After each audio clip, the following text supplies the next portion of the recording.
ये बात है सन 1911 की, जब करीब 500 सालों से दिल्ली का तख्त राजपूतों और चौहानों के राज में फल फूल रहा था। पर एक दिन एक टर्किश राजा मोहम्मद घोरी की नजर इस आबाद शहर पर पड़ती है और फिर वो इसे हासिल करना ही अपने जिंदगी का इकलौता मकसद बना लेता है। वो अपनी लाखों की सेना लेकर दिल्ली पर आक्रमण कर देता है, पर हमारे राजा उसे बुरी तरीके से हरा कर भगा देते हैं। पर ना तो वो जानते थे और ना ही पूरा देश ये जानता था कि मोहम्मद घोरी ही वो इंसान बनने वाला है जो भारत की इतिहास की रूख हमेशा हमेशा के लिए बदल के रख देगा। वो फिर से एक बार 1192 में दिल्ली में हमला करता है और इस बार टरेन की लड़ाई में वो पृथ्वीराज चौहान से जीतकर दिल्ली को हासिल कर लेता है। और फिर उसके बाद क्या होता है? और यहाँ पर एक सवाल भी उठता है कि आखिर पांडवास से लेकर मुगलों और मुगलों से लेकर मंगोल्स तक हर कोई दिल्ली के तख्त के पीछे क्यों पड़े थे? आखिर ये इतना जरूरी क्यों था कि इसे पाने की चाह में एक बेटा अपने सगे बाप को मारने से भी नहीं कतराता? हेलो फ्रेंड्स, मैं हूं गौरव और 7वीं सदी से लेकर 12वीं सदी तक दिल्ली के तख्त पर 50 से भी ज्यादा अलग अलग राजवंश के राजा बैठ चुके हैं, कुछ धोखेबाजी से तो कुछ अपनों का खून बहा के। पर आखिर ये जुनून सिर्फ दिल्ली के लिए है क्यों? इन सभी सवालों के जवाब जानने के लिए आइए डूबते हैं हमारे अतीत में, जानते हैं दिल्ली सल्तनत के खूनी इतिहास के बारे में। In our today's video titled Delhi Saltanat the complete history.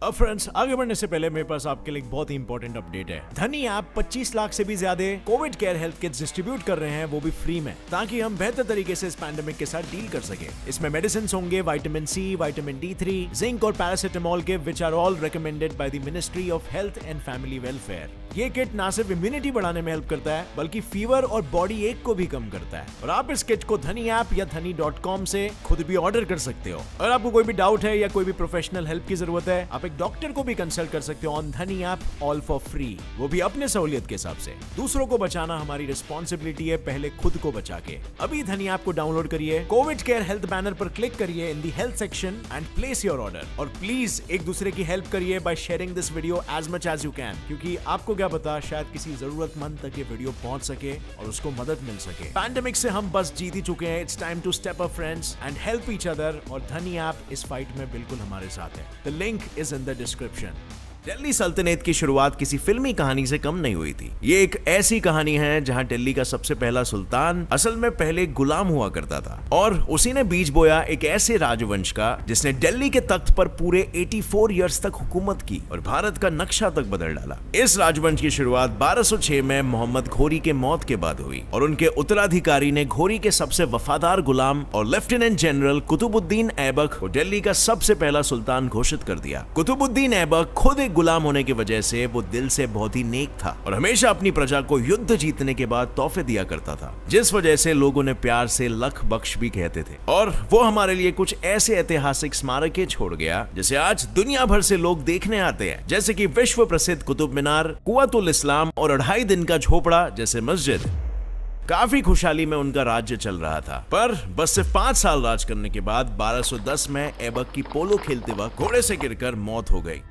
इसके बाद 1211 में उनके दामाद शमसुद्दीन इल्तुतमिश ने गद्दी संभालना शुरू कर दिया। अब अगर देखा जाए ना तो सही मायने में दिल्ली सल्तनत की शुरुआत इल्तुतमिश ने ही की थी, क्योंकि इन्होंने अपने राज के दौरान अपनी राजधानी लाहौर से हटाकर दिल्ली बना दिया, जो कि एक काफी मेजर चेंज था। एंड ऑब्वियसली दिल्ली सल्तनत की हम बात कर रहे हैं तो दिल्ली तो आना ही है। पर इल्तुतमिश अपने ससुर की तरह अपने राज्य को और बढ़ाने के बारे में नहीं सोचता, बल्कि उनका ज्यादा ध्यान उनके राज्य में चल रहे समस्याओं को सुलझाने में रहता था। एक्सपेंशन नहीं बल्कि सैटिस्फैक्शन और कंटेंटमेंट में वो फोकस करते हैं। पर भले ही उन्होंने दूसरे राज्यों पर हमला नहीं किया हो, वो किसी और को अपने राज्य पर हमला करने का मौका भी नहीं देते थे। इनफैक्ट इतिहास में सबसे ज्यादा उनको गेंगिस खान को इंडिया पर आक्रमण करने से रोकने के लिए जाना जाता है। और गेंगिस खान कितना ही क्रूर रूलर था ये तो आप जानते ही होंगे। अगर नहीं जानते तो उसके ऊपर हमने डिटेल में वीडियो बनाया है, जिसे आप ये वीडियो खत्म होने के बाद ऊपर आई बटन दबाकर देख सकते हो। But anyway, coming back to the point, साथ ही इल्तुतमिश अपनी प्रजा की भलाई के लिए बहुत सारे कंस्ट्रक्टिव बदलाव लाने के लिए भी जाना जाता है। जैसे फॉर एग्जांपल चालीसा या चाहलगनी को बनाने के लिए, जो उस समय आज के काउंसिल ऑफ मिनिस्टर्स की तरह काम करता था। उसके कोर्ट में 40 मंत्रिमंडल बैठते थे जो राज्य के इंपॉर्टेंट डिसीजंस लेने में सुल्तान को सलाह मशवरा देते थे। इतना ही नहीं, साथ में अपनी फौज के लिए उन्होंने इक्ता सिस्टम भी बनाया था, जहां हर सैनिक को उनके पोजीशन के हिसाब से पगार मिलती थी। उनकी मौत के बाद दिल्ली सल्तनत की गद्दी उनकी सबसे बड़ी बेटी रजिया सुल्ताना के हाथों में आई, जो दिल्ली की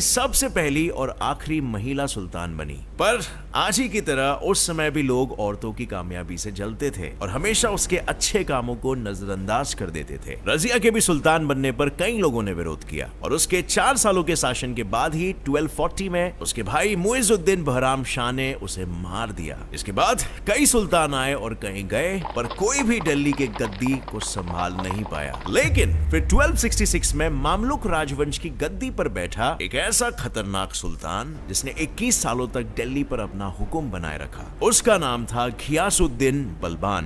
बलबान ने आते ही इल्तुतमिश के चालीसा सिस्टम को हटाकर हर राज्य में अपने जासूसों को तैनात कर दिया और एक बहुत ही ताकतवर सेना खड़ी कर दी। बलबान खुद को बस सुल्तान ही नहीं बल्कि जिले इलाही यानी भगवान मानता था और जो भी उसके खिलाफ जाता मानो उसकी मौत निश्चित हो जाती थी। पर फिर भी बलबान 1287 में मंगोलों को भारत आने से नहीं रोक पाया। उन मंगोलों को जिनको बलबान के पूर्वजों ने इतने सालों से भारत के बाहर रोक कर रखा था। कुछ सालों बाद ही बलबान की मौत के बाद उनके 17 साल के पोते मुइजुद्दीन कैकाबाद को नया सुल्तान बनाया गया। पर वो इतने कमजोर और कायर थे कि उन्हें दिल के दौरे से कमजोरी आने पर उनके जागीरदार जलालुद्दीन फिरोज खलजी ने उस मौके का फायदा उठा के 1290 में उन्हें मार डाला। मुइजुद्दीन कैकाबाद तो मर चुके थे और उनका बेटा बस सिर्फ 3 साल का था और ऐसे में फिरोज खलजी ने तख्त को छीन लिया, मामलुक राजवंश का अंत कर दिया और दिल्ली पर अब लहराने लगा खलजी सल्तनत का परछाम। खलजी सल्तनत सबसे ताकतवर, खौफनाक और तानाशाही सल्तनतों में से एक था, जिसने 1290 से लेकर 1310 तक भारत के कई राजा महाराजाओं को लूटकर पूरे देश में आतंक फैला रखा था। पर खलजी सल्तनत दिल्ली की एक इकलौती ऐसी सल्तनत थी जिसने अपना परछाम बस दिल्ली के तख्त पर बैठे बैठे ही देश के दक्षिण भागों से लेकर पश्चिम भागों तक लहराया था। मामलुक सल्तनत का खात्मा करके फिरोज खलजी ने अपना शासन 1290 से लेकर 1296 तक चलाया। वो हमेशा से अपनी प्रजा के लिए एक होनहार और विनम्र सुल्तान रहे, पर वो तकरीबन 70 साल के थे और सही वक्त देखकर 1296 में उनके दामाद अलाउद्दीन खिलजी ने उनको मारकर सुल्तान की गद्दी छीन ली। Kind of like karma, right? बेटा बाप से वही सीखेगा जो बाप उसे सिखाएगा। और अब इतिहासकारों के अनुसार खलजी सल्तनत का असल विकास अलाउद्दीन के आने पर ही हुआ। पर अगर देखा जाए तो अलाउद्दीन सुल्तान कम और लुटेरा ज्यादा था, क्योंकि उसने एक अशोका सम्राट जैसा बड़ा राज्य तो स्थापित कर लिया था, पर उसके राज में लगातार वो गुजरात, रणथंभोर, चित्तौड़गढ़, देवागिरी, वारंगल, मदुराई जैसे राज्य को लूट रहा था। और इसी में उनके जनरल मलिक जफूर 1308 में वारंगल से विश्व प्रसिद्ध कोहिनूर हीरा लूट कर ले आए। लूटपाट के साथ अपने 20 सालों के राज्य में अलाउद्दीन ने तकरीबन लाखों लोगों को जोर जबरदस्ती से इस्लाम कबूलवाया और जो कबूल ना करते उन्हें बड़े ही बेरहमी से चीयत का तो पता नहीं, पर समझदारी शायद बहुत थी उसमें, क्योंकि उसने अपने राज्य में फ्री पॉलिसी यूज करके रोजमर्रा की चीजों का भाव कम करवाया, मार्केट्स को डेवलप किए और सबसे महत्वपूर्ण, उसने मंगोल्स को भारत में आने से रोक के रखा था। साथ ही उसने राजस्थान में अलाई फोर्ट और लड़ाई दरवाजा भी बनाया, जिसे देखने आज भी कई टूरिस्ट आते रहते हैं। इन सब के साथ जैसे आपने फिल्मों में देखा होगा कि अलाउद्दीन बाइसेक्सुअल था और उसे अपने जनरल मालिक काफूर से बेहद लगाव था। और इतिहास के हिसाब से अलाउद्दीन के पास एक हैरम था जिसमें तकरीबन 70,000 से भी ज्यादा मर्द, औरतें और बच्चे थे, जिसके साथ वो जब चाहे, जो चाहे, जहां चाहे सब कुछ कर सकता था। पर हर बुरे सपने की तरह अलाउद्दीन का भी खात्मा हो गया और कहा जाता है उसे मारा गया उसके ही जनरल मालिक काफूर ने, उससे गद्दी हथियाने के चक्कर में। और दूसरी तरफ कुछ इतिहासकारों का यह भी कहना है कि उसे कोई जानलेवा बीमारी हो गई थी जिसके कारण उसकी मौत हुई और जनरल का कोई रोल नहीं था। वेल, इस बात की सच्चाई उसके लाश की तरह ही लापता है। उसकी मौत के बाद उसके 6 साल के बेटे शिहाबुद्दीन ओमार को सुल्तान बनाया गया और वो छोटा होने के कारण सारी सियासती ताकत मालिक काफूर के पास ही थी। पर अलाउद्दीन के बेटे कुतुबुद्दीन मुबारक शाह और मंत्रियों को यह मंजूर नहीं था और इसीलिए उन्होंने एक षड्यंत्र रचा और मालिक काफूर को मौत के घाट उतार डाला और अपने छोटे भाई को हटाकर मुबारक शाह खुद सुल्तान बन गया। पर मुबारक शाह अपने पिताजी से एक कदम आगे निकला। वो सुल्तान बनते ही पूरे समय दारू पी के या नशे में ही होता और पूरे समय लड़कियों की तरह तैयार होकर या तो पूरी तरीके से नंगे होकर ये महल में घुमा करता। और ये सब देखकर सबको ये समझ आ गया था कि ये सुल्तान बनने के कोई लायक नहीं है और फिर 1330 में वो अपने जनरल खुसराव खान के हाथों मारा गया। पर मुबारक शाह ने अपने राज में कुछ बदलाव किए थे, जहाँ उसने गाजी मलिक को पंजाब का जागीरदार बनाया था, जिसने आगे चलकर खुसराव खान का कत्ल कर डाला और इससे खलजी सल्तनत का नामो निशान मिटा के वो तुगलक सुल्तनत का पहला शासक बन गया। इस सल्तनत ने दिल्ली पर सबसे ज्यादा राज किया, 1320 से 1414 तक, यानी पूरे 94 इयर्स। और इसी सल्तनत का हिस्सा थे इतिहास के सबसे मशहूर और हमेशा कंफ्यूज रहने वाले सुल्तान, जिनका नाम था मोहम्मद बिन तुगलक। और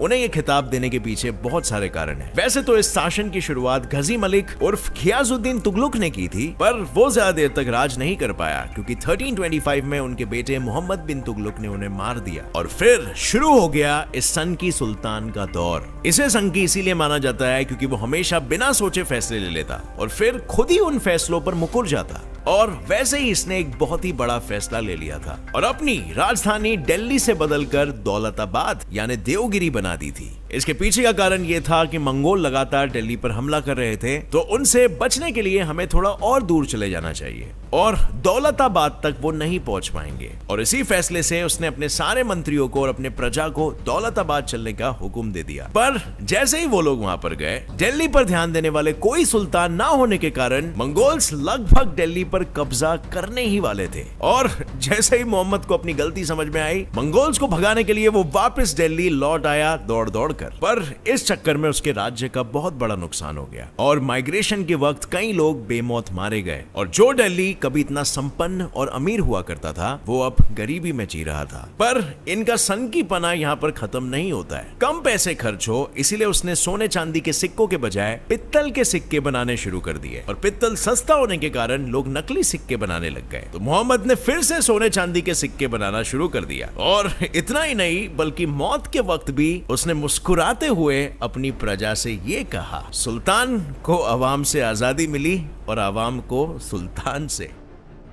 इसकी मौत के बाद दिल्ली के तख्त को फिर से एक काबिल सुल्तान मिला, जो था फिरोज शाह तुगलक। उसने सुप्रसिद्ध किला फिरोज शाह और कई शहर बांधे, जैसे कि फिरोज शाहपुर, हिसार, फिरोजाबाद, फिरोजपुर, जौनपुर, जहानपना एटसेट्रा। उन्होंने दिल्ली में दारुल शिफा अस्पताल बनाया जो मरीजों का मुफ्त में इलाज करता था। और भी उन्होंने कई समाज सुधारक काम किए, जैसे कि गरीब लड़कियों की शादी करवाने के लिए दीवाने खैरत का रूल बनाया, लोगों को रोजगार देने के लिए दीवाने बनागदन और बुजुर्गों को पेंशन देने के लिए दीवाने इस्तिकाका। पर 37 इयर्स राज करने के बाद उनकी मौत हो गई और उनके बाद दिल्ली को संभालने के लिए कोई भी काबिल राजा नहीं था। और इसी का फायदा उठा के 1398 में टर्किश चीफ और मंगोल के शासक तिमुर ने दिल्ली पर हल्ला बोल कर दिया। और उस समय का जो सुल्तान था वो तैमूर से डर के भाग गया। और बस 5 दिनों में तैमूर ने दिल्ली में ऐसा हाहाकार मचा दिया कि 2 लाख जितने लोग मारे गए, औरतों, बच्चों और मर्दों का सरेआम शोषण किया, कई लूटे गए तो कईयों को बंदी बनाकर ले जाया गया। और इस सब से उभरने के लिए दिल्ली को करीबन 100 साल लग गए। पर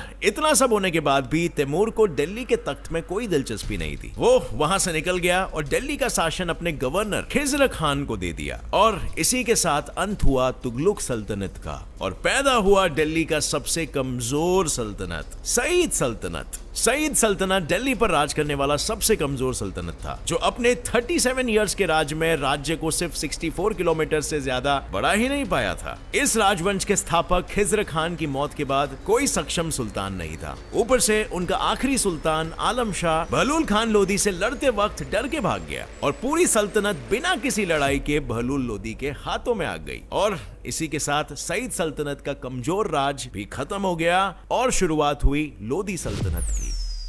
लोदी सल्तनत ना सिर्फ बिना लड़ाई के सियासी गद्दी जीतने वाली पहली सल्तनत थी, बल्कि सारे सल्तनत टर्किश होने के कारण ये दिल्ली पर राज करने वाली पहली अफगानी सल्तनत थी। इनके पहले सुल्तान बहलूल लोदी के मौत के बाद इस राजवंश में एक ही काबिल सुल्तान था, उनका बेटा सिकंदर लोदी, जिसने आगरा का सुंदर शहर बनाया और फिर उसे ही अपनी राजधानी भी बना दी। सिकंदर लोदी ने काफी अच्छे बदलाव भी लाए धर्म में। पर इनका बेटा इब्राहिम लोदी, जो आखिरी सुल्तान बना, उसके गुस्सैल और घमंडी स्वभाव की वजह से उसके सारे मंत्री उससे नफरत करते थे, क्योंकि बस सिर्फ शक के आधार पर वो अपने मंत्रियों का कत्ल कर देता था। उसके इसी स्वभाव की वजह से इब्राहिम के गवर्नर दौलत खान और चाचा अलाउद्दीन ने काबुल के शासक बाबर को भारत आने का न्योता दिया और कहा कि वो इब्राहिम को हराकर दिल्ली का तख्त उससे छीन ले। और फिर क्या, बाबर 1526 में इब्राहिम के खिलाफ पानीपत की लड़ाई जीत गया और उसी के साथ लोधी साम्राज्य का भी सूरज ढल गया और पूरे देश पर छा गई एक ऐसे सूरज की रोशनी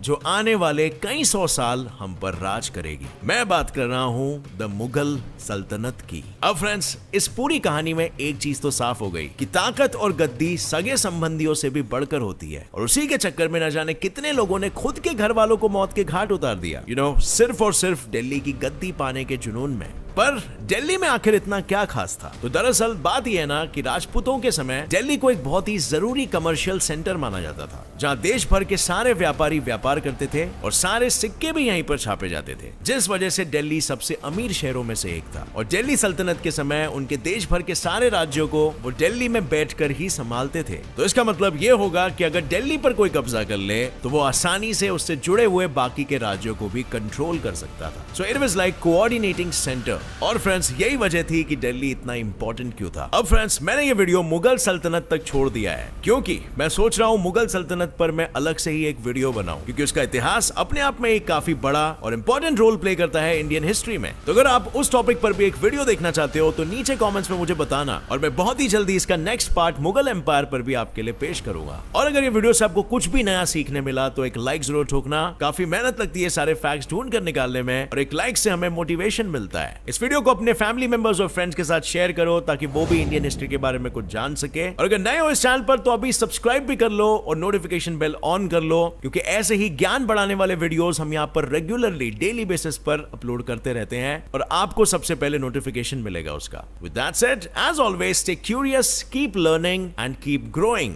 जय हिंद।